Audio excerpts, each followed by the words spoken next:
Welcome and thank you for tuning in. You're listening to the Beyond 50 radio program. I'm Daniel Davis. I want to shout out to all of our listeners out there, Happy Halloween. This is one of those times we get to celebrate those little creepy, eerie things that we fear and make transformations at parties that a lot of people look in awe, just trying to figure out how you decided to become that character. Today we thought we would have a little bit of fun today by bringing back a guest we've had on the program before who is a dream interpretation specialist.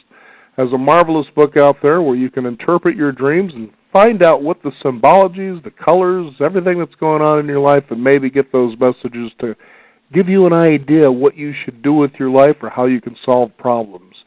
Today, nightmares. We're going to talk about those. I know many of you out there have had them and wondered, what should I do and what is it all about? Well, that's why we're bringing Michael Sheridan back on the program to be able to figure out what that is. The website is dream-analysis.com where you can find out more, and I'd like to welcome to the program our guest, Michael Sheridan. Michael, how are you? Very good. Thanks for having me back, Daniel. Well, this is always a fun subject, isn't it? Nightmares. I'm sure you hear a lot about that from people, don't you? Yeah, but they don't call it fun. They say, how can I stop these things? Now, give us an idea. What are nightmares? Are those really fears that we have in the subconscious that come to life at night when we close our eyes, or is it something else? It is, but, we can trigger them. If you watch a scary movie, then you're more likely going to have a nightmare. And the interpretation of nightmares isn't necessarily a message you don't want to hear, but our dreams ask us to face our fears in relation to something that's going on in waking life. Now, quite often it can connect our fears with something that happened in the past, like our difficulty with intimacy could be because we had a bad experience in a relationship in the past. And we think, okay, that's in the past, and we don't realize that today we're still being affected, almost like we're living in that relationship. So dreams will ask you to face those fears, and sometimes, like in the case of nightmares, the fears really, really get legs and show up as something you want to get away from. Now, it's interesting because children a lot of times seem to have nightmares that involve more or less animal creatures. Has that been a common theme? It is, yeah. And, a lot of people that do my courses, when they go around to try out their new skill, they ask everybody they know. All of a sudden, they know everything. And then they ask their kids, and then they say, there's something wrong because my kids are having terrible dreams, and they get killed in their dreams frequently. And, that's a rare thing for adults to get killed in their dreams. So much so that adults forget, and they think that if you get killed in your dream, it's a serious thing, that you might die in reality. But kids, they die all the time, and it's to do with coming to terms with being mortal on the planet, that you can die, and that there are real fears here that they don't have to consider while in the spirit world. So, you can't get hit by a car in the spirit world and die, but here you can. And it's not just that coming to terms with the body, although that's a huge thing, but we put a lot of fears onto our kids. So it's probably hard to imagine what their dreams will be like if you were to never tell your child, don't touch that, it's too hot, don't run across the road, you could get hurt, don't move away from me, it's dangerous, etc., etc. So we do it ourselves. We put a lot of fears onto them without realizing it, and then that shows up in their dreams. Mm-hmm. Now, we were talking about animals that you were saying that seems to be a theme for children. Why animals? Yeah, especially dogs. They get savaged by dogs a lot. Mm-hmm. Mm-hmm. So what would that particular symbolism be? Is it because of the family pet, or maybe a dog chasing out Well, it's an animal they know, but they might be afraid. I think if they have a family pet and it's a dog, they're not as likely to have that dream because they wouldn't have the fear of dogs, so it would be something else. But it's again like dogs, even in an adult's dream, represent our animal side, our animal nature. And we quite often forget that we're animals on an animal planet, just like the rest of the animals. Mm-hmm. And so dreaming of animals and animals having to survive and doing things to survive, that's just the reason that, yes, they have that type of dream. So now the thing about nightmares, as we were talking about, that seems to be a fear reinterpreted in the subconscious mind, playing out, of course, in the dream world. And it's pretty fascinating how real that all can feel. Oh yeah. I mean, but that's the thing. We quite often, you would know people. We all know people that have particular problems that they're completely blind to. They don't know that they have this problem. And sometimes it's something that holds them back, that it's a very simple thing, like they're too shy or whatever it is. It's not always a horrible trait that your dream's trying to show you. But so what we do in our dreams is we objectify, the dreams objectify the issue so that you can see it in somebody else. And it's much easier then for you to react. But I mean, it's important to say as well, though, during the dream, we know what the symbols mean. We're interacting in the dream. We're running away from the monster that's chasing us because we know what it represents. And it's our dialogue in the dream, really. So we're saying, okay, I'm not willing to turn around and face this. I don't want to look at my past. I'm not ready now, etc., etc. Of course, our dreams don't give up. They keep coming at us. And eventually we do deal with the issues and the dreams move on to something else. But, yeah, they feel real because it is real. It is a real thing that's been addressed, and something that, while it's in our subconscious while we're awake, in the sleep state, we're very much more aware of the issues in our subconscious.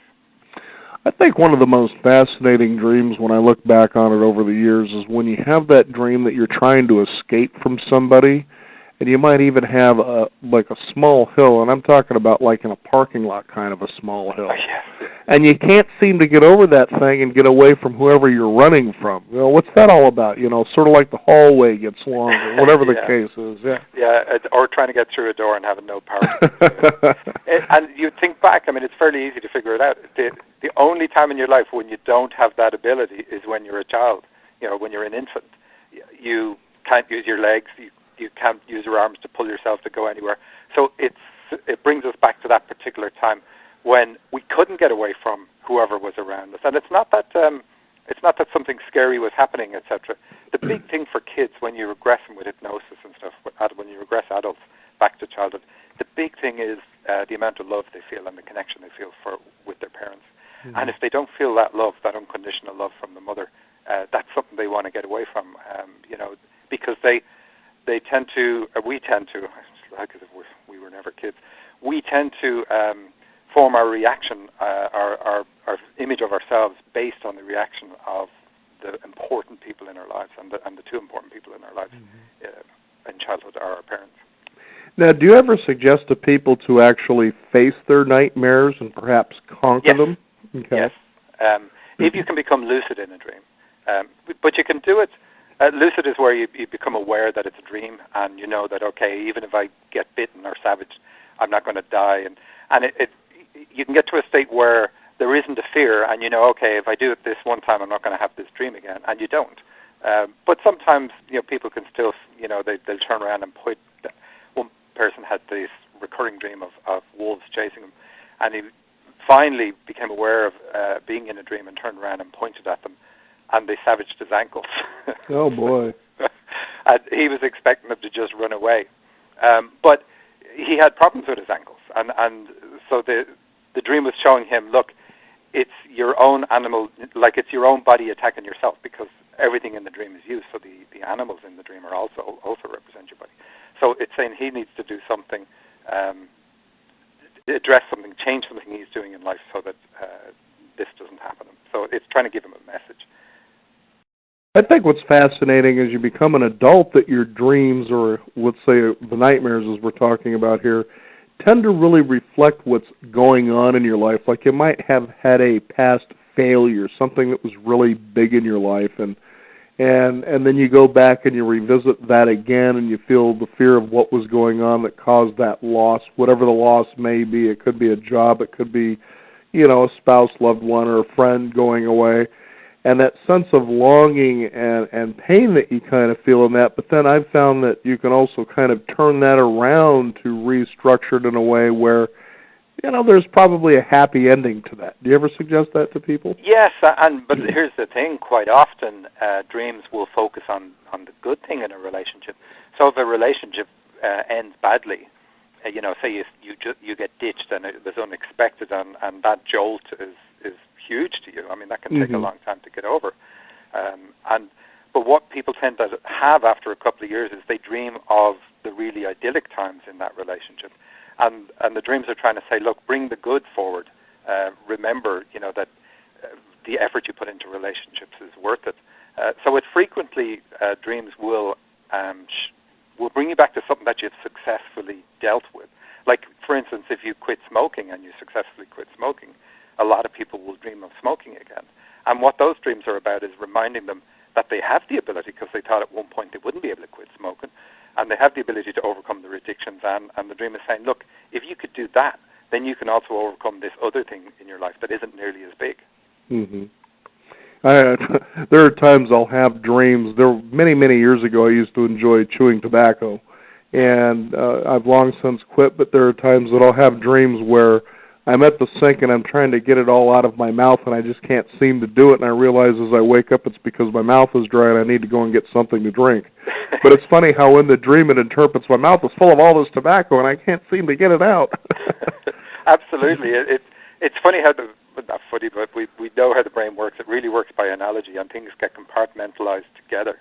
So a lot of the time, dreams, the atmosphere that's going on in a dream is really about bringing up the feeling and trying to say to you, look, the feeling that you have today is actually a replay of the reason it feels so bad is because you had this feeling before when you were unable to deal with it, and so it amplifies your fears today when really they don't need to be. You don't need to be as fearful because you have more skills. There's more you can do about it today.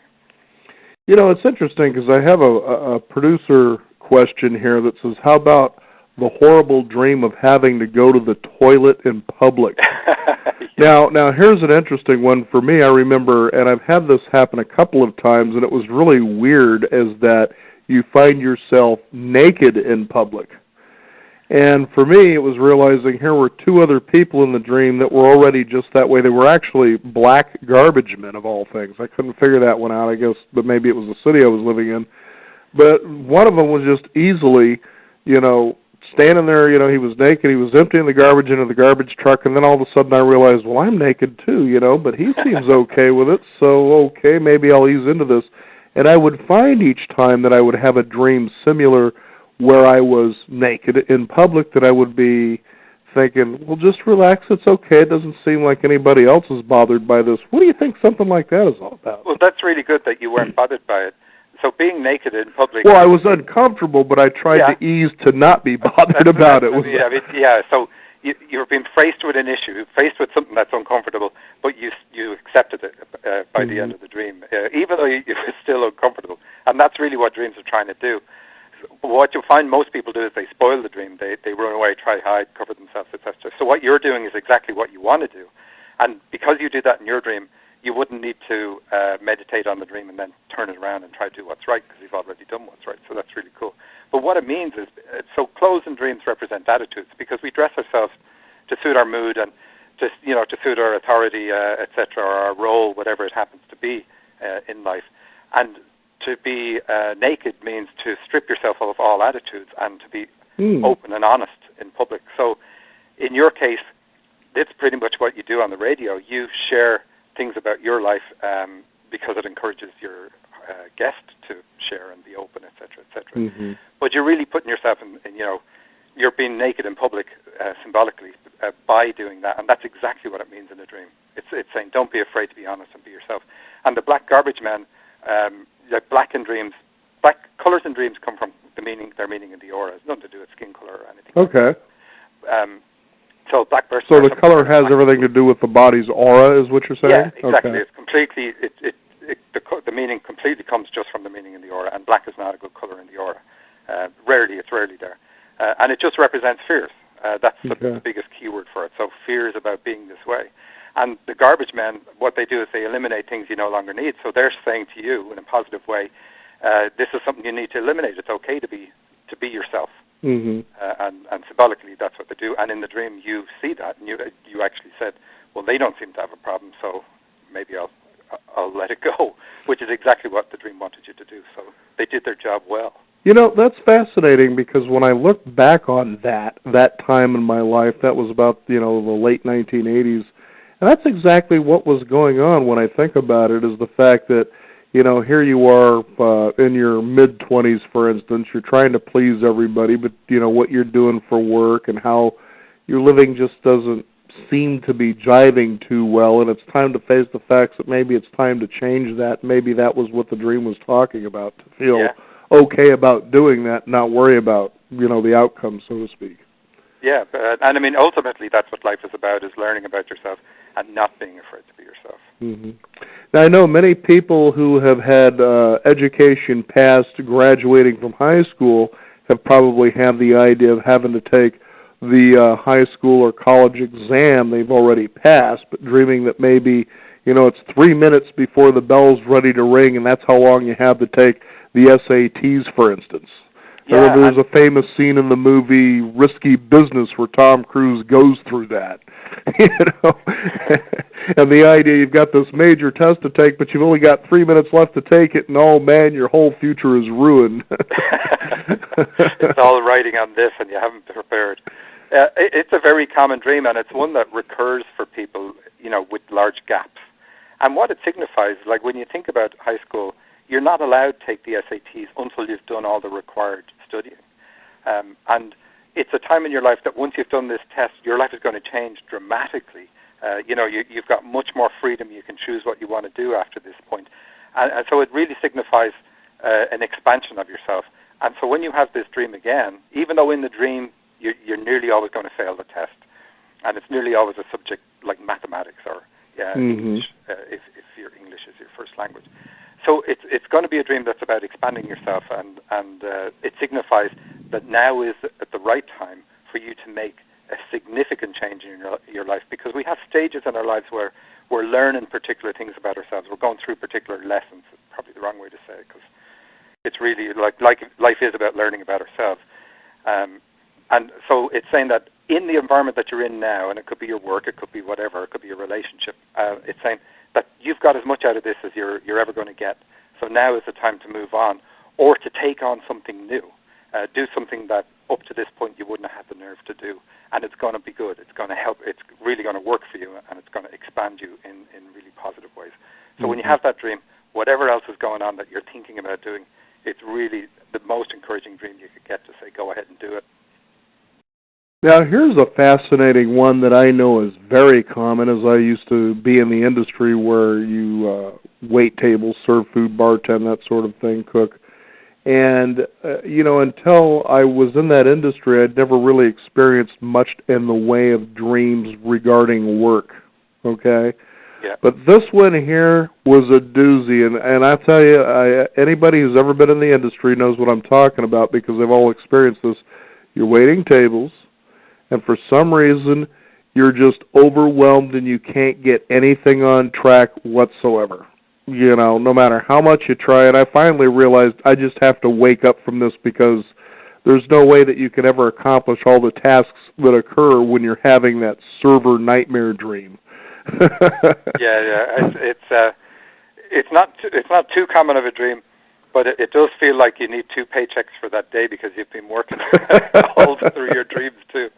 And it really is just about saying to you, you're thinking in the dream, really, it's saying, am I going to get anywhere with doing this? It's just an endless... that's an interesting way to look at it. It's quite often a monotonous type of job that you have those dreams about. Mm-hmm. And, once you do the job, it's not one of these jobs that when you get to the end of it, you don't have to do it again. It just repeats and repeats and repeats, and the repetition comes up in the dream. And it's saying to you, look, this isn't going to be all your life. And that's really what it's trying to make you accept.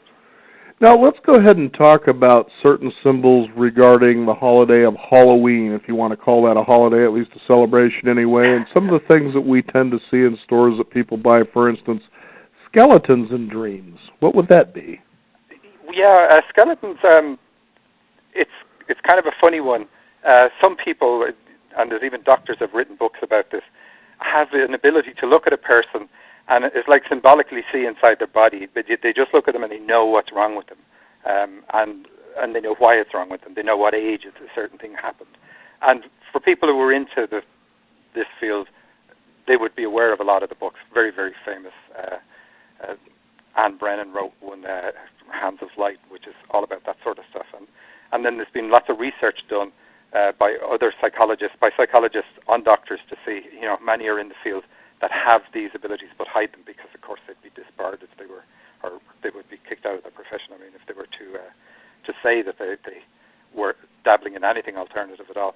But so a skeleton can symbolize that you have that ability to just intuitively know what's wrong with a person. Then it can be more specific. If you dream of a skeleton hand, for instance, it can say you have a hands-on healing ability, but you haven't put any flesh on it. You've never actually developed it and used it in waking life. So the dream is saying, you're letting this die. It's just a skeleton hand at this stage. Mm-hmm. Now, how about, for instance, bats? I guess we sort of covered that a little bit in the beginning about animals, but... Well, the bats are an interesting one. Bats and Dracula would be the same. It's or a witch flying on a broomstick. It symbolizes our thoughts affect other people. Some people more so than others. That some people they have an ability to influence others with their mind. And if you have that ability and you think negatively of other people, then you can dream of bats to show you that this is something that you're doing. It's kind of like think yourself well. That your body follows your thoughts about whether you're going to recover from an illness or not.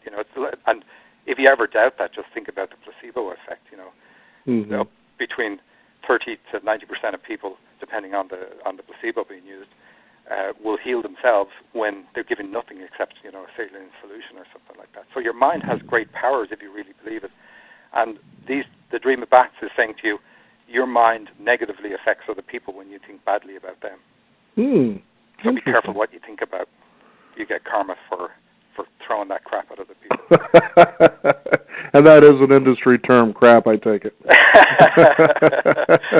Yes. Sometimes, boy, I'll tell you. Now, is it common for people to dream about spiders? Yeah, it is. It's a very common one, actually, and it just represents irrational fears. And a lot of the time the spiders are huge in the dream.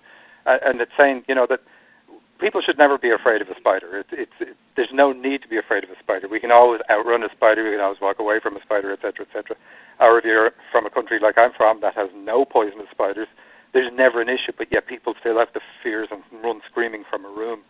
So it represents irrational fears. So it's saying that you have, with regard to something that's going on in your life right now, you have an irrational fear. But it's always something specific. It could be about taking on a new job or taking on something in your job or committing to going that extra step in your relationship and making a commitment. Mm-hmm. Whatever it is, because you have the dream of the spiders, it's saying it's irrational. So your fear is not based on anything that's real. So best off just to let go of the fears and go ahead and do it. Mm-hmm. Now, what would you suggest to our listeners when they have a recurring nightmare, what to do about it? Well, the best thing to do is find out what the dream means. Okay. When you find out what it means, that's the biggest thing that will stop it from happening. Sometimes you have to do something when you do know what it means, because if you know what it means and you still do nothing about it, then you're going to have more dreams saying, look, you still need to do something about this, but they won't tend to come in such a strong and fearful way. But that's the best thing to do. But if it's a kid, for instance, and it's hard to figure it out, you can, when they're asleep, when you're going to bed, you can go in and whisper in their ear something really positive, like you love them, how much you love them, and just let them be there for a little while with them. And that changes their mood in their sleep. And quite often, that will switch dreams that they tend to have from being nightmares to something peaceful and idyllic. Now, the difference in the dream is not that huge. The feeling is different, but the interpretation is never different. So you can have a really peaceful dream that's telling you something terrible, and you can have a horrible nightmare that's telling you something great about yourself. I guess most people don't think about nightmares that way, do they? No. But the one thing about nightmares is you tend to remember every detail. Oh, so yeah. They're very easy for me to get a hook into. One of the most popular subjects, at least from what I can see from putting it out there, has been with the afterlife. And, one of the common threads that I've heard from guests who have been on the program when we talk about near-death experiences, the death experience, or even the afterlife, is that many times in dreams, that's where people who have passed on come to visit and actually talk with them.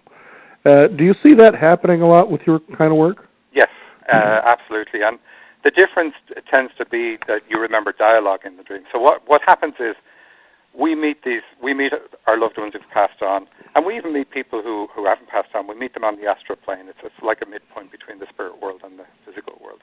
And we meet them there. We have our conversations, etc., and then we have our dreams because they happen in another part of the astral plane.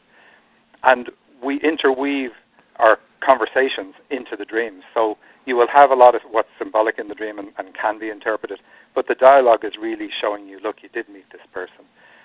Not everybody can recall those type of dreams, and if you could and you could recall them better, it would really help people get past the sense of loss that they have when somebody's left the physical plane.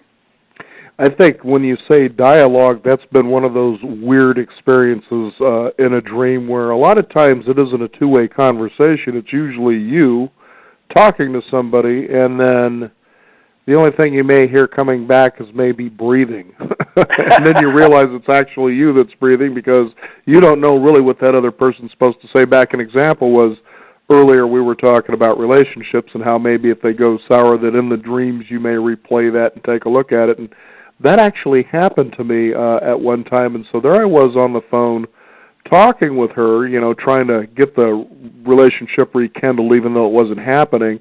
And I'd ask these questions, and I would wait for the answer on the other end of the phone, and all I would hear is breathing and silence, and realizing that was actually my own breath I was hearing, and coming out of it thinking, well, I guess she wouldn't be able to say anything back because I really don't know what it is she would say, and so that was sort of the end of that. Well, it can also be bringing you back to how it ended and how there was a lack of communication that ended it, and that clearly that dream is about a lack of communication. So, and of course, in the profession you're in, you're used to talking, so it's got to be easy for you. Yeah, it sure is. It's fascinating to hear how you've been able to kind of piece all this together. A lot of times you tend to hear dream interpreters being philosophical about something. It's almost sort of like that medium that's in the audience working a cold audience trying to get the warm hit, paying attention for clues. But you really seem to be right there directly to where what you say makes a heck of a lot of sense. Well, it should make sense. I mean, if you can't explain why you say a particular symbol means something, then you'd be in the wrong profession, I think. But, I do have a lot of experience from doing it for 25 years, and so I've heard a lot of dreams with some of the symbols you've said. Not always, and it's always great to hear, to get a dream that has symbols that you've never seen before. And what's even better is you get a dream with symbols that you have seen before, but you couldn't figure out. But in this dream, you have different context, and you can go, okay, now I see what that means because it fits with this other stuff. And then next time you see that symbol, you're looking to see, does it mean this general meaning? And that's always cool. Mm-hmm. What has been, in your experience, one of the most significant nightmares that you've ever heard from someone, and how you helped them piece together or interpret its meaning? Well, you see, it's very different and unique for each individual, and quite often people have one nightmare that recurs, over time. They usually had it in childhood, and then as an adult there was a big long gap, and then they start having it again. But it tends to be whatever is your big fear. So there wouldn't be a general, being chased, for instance, would be a huge general nightmare that people have. But then some people know what they're being chased by, other people don't. Other people don't even know the gender of the person chasing them. They just know it's a person chasing them. So they're all very specific. And those ones mean, anything behind you in a dream is something from the past. And somebody chasing you, if it's, say, it's a man chasing you, it's issues with your dad that you need to deal with in order to improve your life today. If it's a woman, it's issues with your mom. And the reason it's typically going to be your dad and your mom, and it doesn't have to be, but it typically is because they have you at such a young age, before you have any sense of logic about you at all, everything that they say goes in and gets laid down and becomes your track for life until you change it. So, they're very influential, and they're meant to be influential. They're meant to give you the issues that you have, etc. But, if you say, for instance, you're afraid of giving birth, then that's going to be your dream. You're going to keep dreaming of being brought to hospital and you're in labor, etc. And, so I've seen a lot of those, but it's going to be specific to you. And the point of the dream is to try get you to overcome your fears. Face them in a space that's not going to harm you, so that it's not going to be an issue for you in waking life. Because for most people, the fears that they dream about are something that's never going to happen, but yet it still occupies their mind when they're awake. Now, you have a book out there. I know we talked about that, and there's also a website people can find out more about your work. Go ahead and give that out for our listeners. It's dream-analysis.com. There's about 4,000 and something pages on it. There's podcasts from lots of radio shows, including yours. So it's all free. It's all a bit of fun. I mean, it should be entertaining as well as if you decide to go deeper. There's a lot more on the site if you want to go deep. But, you know, it does go really deep. But on a show like this, we just want it to be entertainment value. Entertainment, but leaving people with the reality that you can actually do something about it. Yeah. Well, Michael, thank you so much for joining us here on the program today, and hope you don't eat too much. Thanks a lot. Take care. You bet. We want to thank you, the listeners out there, for tuning in. Be sure to have a safe and happy Halloween, and engage in those nightmares. You never know what kind of prizes are going to be awaiting for you to be able to interpret, hopefully square your life away if that's what you're looking to do. You can also find out by visiting us at beyond50radio.com. That is the number 50, and we also have our exclusive e-news updates we encourage you to subscribe to as well. I'm Daniel Davis. Thank you for joining us. This is the Beyond 50 radio program, and remember, live your day past halfway.